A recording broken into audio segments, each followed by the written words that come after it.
ಮಕ್ಕಳು ಗರ್ಭಿಣಿಯರಿಗೆ ಪೌಷ್ಟಿಕ ಆಹಾರ ವಿತರಿಸಿಲ್ಲವೆಂದು ದೂರು ಕೇಳಿ ಬಂದ ಹಿನ್ನೆಲೆಯಲ್ಲಿ ಇದೀಗ ಮಹಿಳಾ ಆಯೋಗದ ಅಧ್ಯಕ್ಷರಾದ ನಾಗಲಕ್ಷ್ಮಿ ಚೌಧರಿ ಭೇಟಿ ನೀಡಿ ಪರಿಶೀಲನೆ ನಡೆಸಿದ್ರು. ಪೌಷ್ಟಿಕ ಆಹಾರ ಪೂರೈಕೆ ಮಾಡದ ಅಂಗನವಾಡಿ ಕಾರ್ಯಕರ್ತೆ ಅಲಮೇಲಮ್ಮ ವಿರುದ್ಧ ಕ್ರಮ ಜರುಗಿಸಬೇಕು ಎಂದು ಮಹಿಳಾ ಮತ್ತು ಮಕ್ಕಳ ಕಲ್ಯಾಣ ಉಪನಿರ್ದೇಶಕರಿಗೆ ಸೂಚನೆಯನ್ನ ನೀಡಿದರು.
ಮನೆ ಹತ್ರನೇ ಇದ್ದಾರೆ.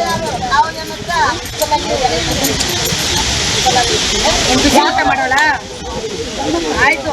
ಮನೆಗೆ ಜವಾಬ್ದಾರಿ ಇವಾಗ ಹೆಂಗ್ ಬಂದ್ರೆ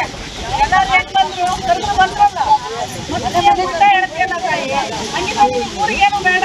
ನೀನ್ ಈ ತರ ಎಲ್ಲ ಉಲ್ಟೆ ಸಪೋರ್ಟ್ ಮಾಡಿದ್ರೆ ಅವಳು ಇಷ್ಟಲ್ಲ ಕೆಲಸ ಮಾಡ್ತಾರೆ, ಕೆಲಸ ಮಾಡ್ಕೊಂಡು ಬರ್ತಾರೆ. ಊರ್ನವ್ರನ್ನೆಲ್ಲ ಕರೆದು ಸಭೆ ಎಷ್ಟೆಲ್ಲ ಮಾಡಿದ್ದಾರೆ.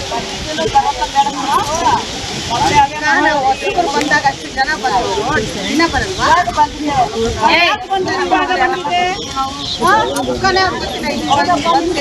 ಗ್ರಾಮ ಸಭೆ ಮಾಡ್ಬೇಕು.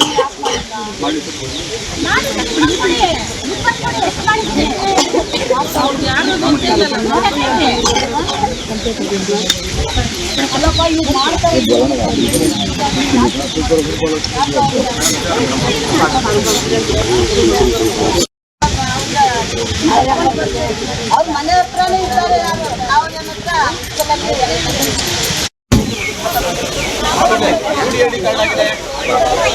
ಹತ್ರ